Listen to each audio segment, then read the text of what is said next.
The restaurant was almost empty when Alex walked in, just the low hum of jazz and the clink of silverware from the far corner. He checked his watch for the 7th time in 5 minutes, 7:42 p.m. The blind date was officially late. His table for two sat untouched except for the single red rose the host had placed in the center like some kind of cruel joke. Alex loosened his tie, laughed under his breath, and muttered to himself, "Great. Stood up on the first date in 3 years. This is going straight to the group chat." He was 2 sips into a glass of water, rehearsing the self-deprecating text he'd send his sister, when the front door swung open hard enough to make the bell jingle like it was startled.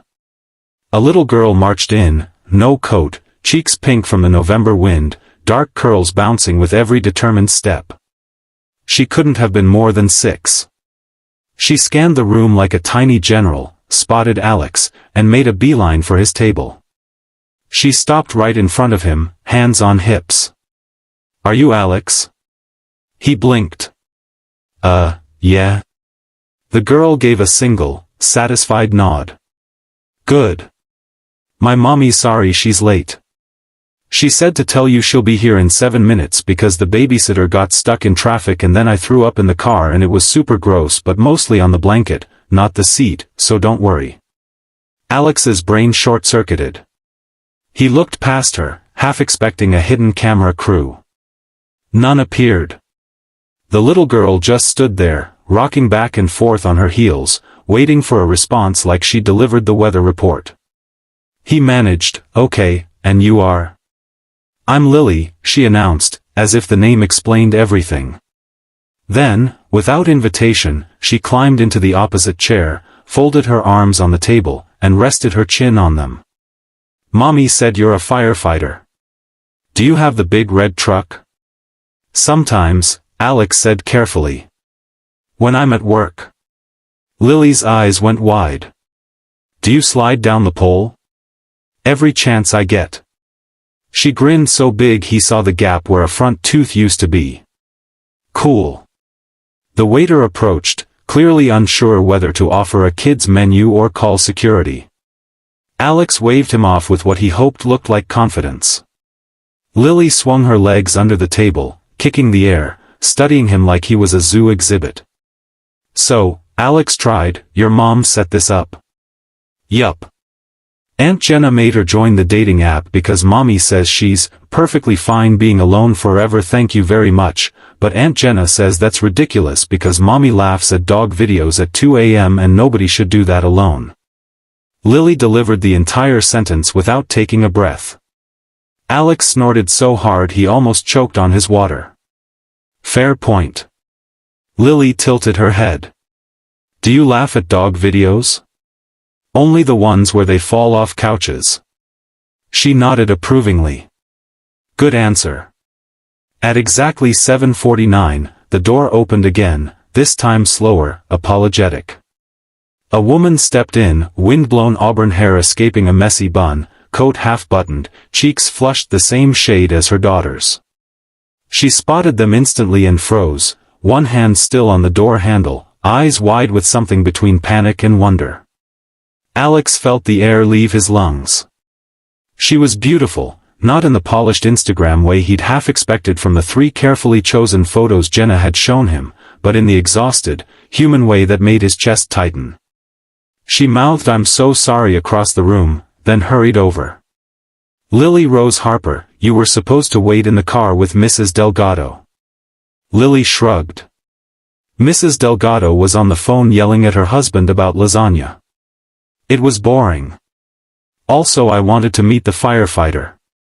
The woman, Claire, he remembered from the messages, closed her eyes for a second like she was praying for the floor to swallow her. "I am mortified. I swear this isn't, I don't normally." "It's okay," Alex said, standing. And he meant it. Honestly. Best blind date entrance ever. Claire finally reached the table, reached out to shake his hand, then seemed to think better of it and pulled him into a quick, awkward hug instead.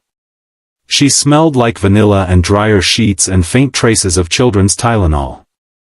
"I'm Claire," she whispered against his shoulder, then stepped back fast, smoothing her hair. "I'm so sorry." "The vomit situation." "Already briefed," Alex said, grinning. "Sounds like the blanket took one for the team." Claire exhaled a laugh that sounded half relieved, half disbelieving. "God. You're nice." "That's suspicious." Lily tugged Claire's sleeve. "He slides down the pole, Mommy." "I heard," Claire said faintly. The waiter returned, now openly entertained. Alex pulled out Claire's chair. She sat, still looking like she might bolt.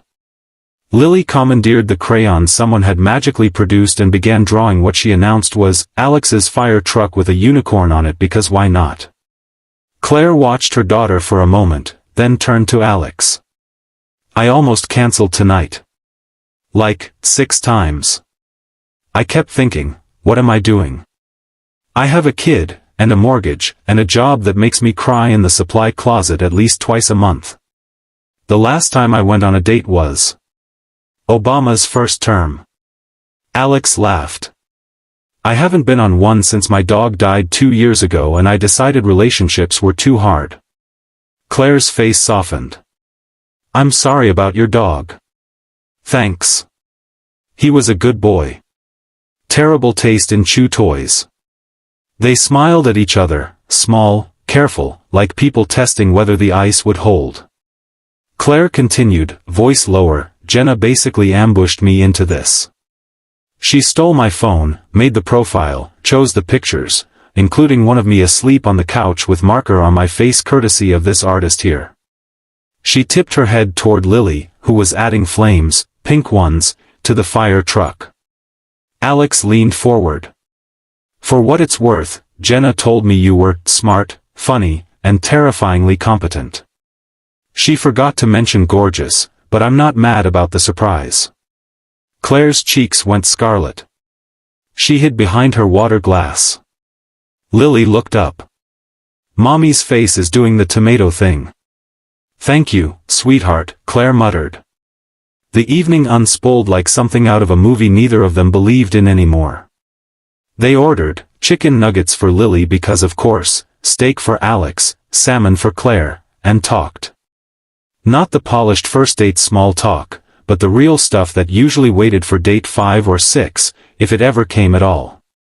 Claire told him about becoming a single mom at 24 when her college boyfriend decided fatherhood wasn't his journey. How she'd finished her nursing degree with Lily strapped to her chest in a carrier. How some nights she still checked that Lily was breathing 3 times before she could fall asleep herself. Alex told her about pulling a 6-year-old out of a burning apartment last Christmas Eve, how the kid had clutched a stuffed giraffe the whole way down the ladder. How he hadn't been able to sleep without nightmares for weeks afterward, but also how that same kid sent him a crayon drawing every month now, always the giraffe wearing a tiny fire helmet. Lily, between nuggets, announced that she was going to marry a firefighter when she grew up, but only if he has a Dalmatian. Otherwise no deal. Claire groaned. "We're working on her negotiation skills." By dessert, chocolate lava cake with 3 spoons, Claire's shoulders had dropped from her ears. She laughed without covering her mouth. Alex noticed the faint worry lines around her eyes and thought they were beautiful. At 9:30, Lily's head started nodding into her ice cream. Claire reached to wipe a smudge of chocolate from her daughter's cheek, and her hand lingered. "We should go," she said softly. "Early shift tomorrow." Alex felt something inside him sink.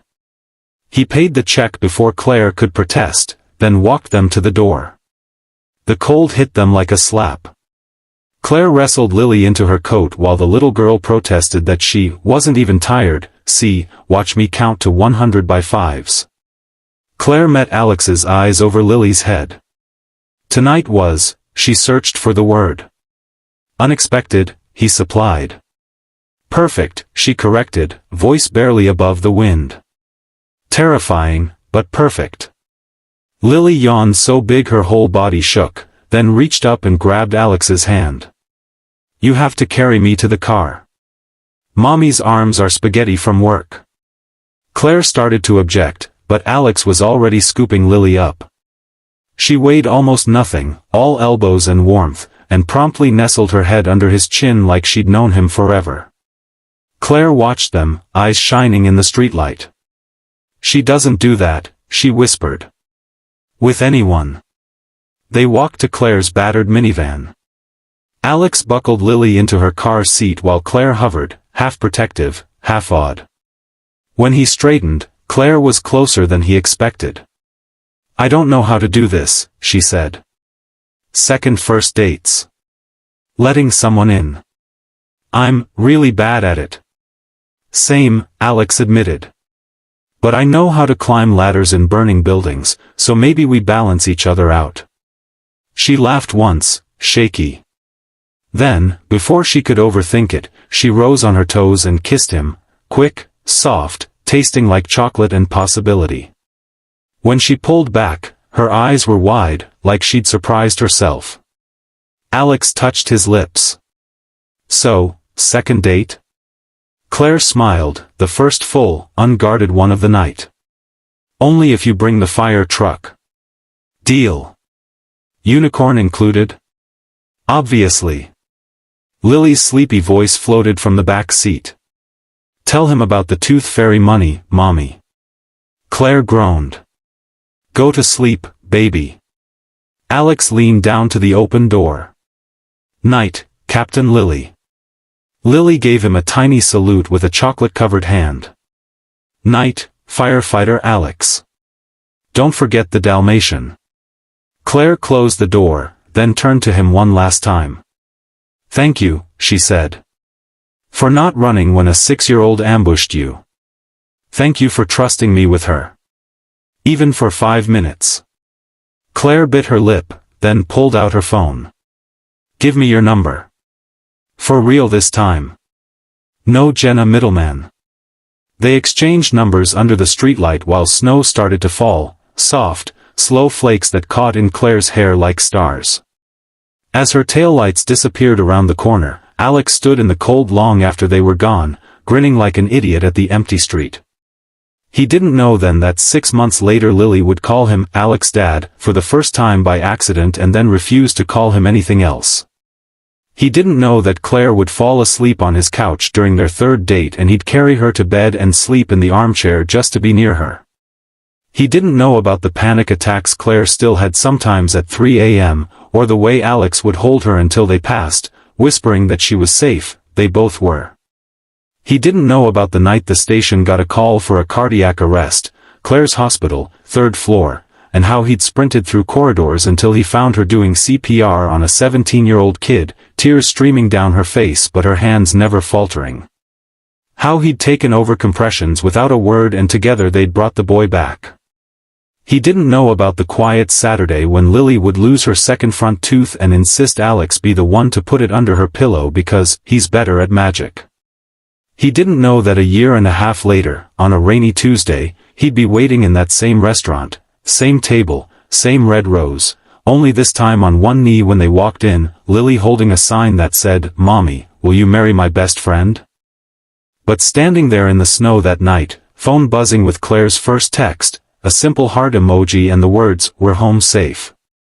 Lily says you have to come for pancakes tomorrow." No is not an option. He felt it. Something shifting inside his chest like a door he'd kept locked for years had just swung open. Sometimes the best things in life don't show up on time. Sometimes they send a 6-year-old messenger in first to make sure you're ready. And sometimes, when you're very, very lucky, they stay. If this story made you smile, cry, or believe in second chances even a little bit, hit that like button, leave a comment telling me your favorite blind date disaster story, we all have one, and subscribe for more stories that remind us love still shows up, even when it's covered in toddler vomit and running 20 minutes late.